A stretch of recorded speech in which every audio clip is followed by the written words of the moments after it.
This free step-by-step video comes to you directly from Haynes.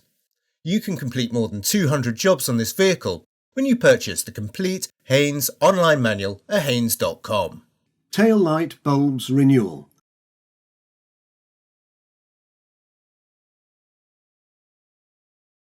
To change the rear stop and tail light bulb, undo the two retaining screws either side of the lens unit. Twist the bulb holder anti-clockwise to free it from the rear of the lens unit, then push the bulb in slightly and twist it anti-clockwise to remove it from the bulb holder. Fit the new bulb to the bulb holder by turning it clockwise. Then turn the bulb holder clockwise to secure it to the rear of the lens unit. Refit the light unit and secure it in position with the retaining screws. Do not over-tighten the screws because the lens is easily cracked.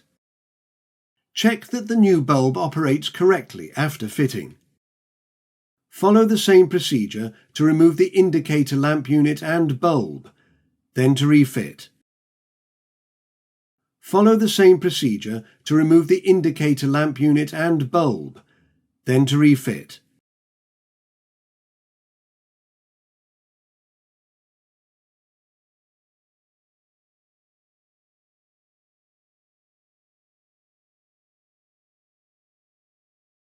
Follow the same procedure to remove the rear fog lamp and bulb, then to refit.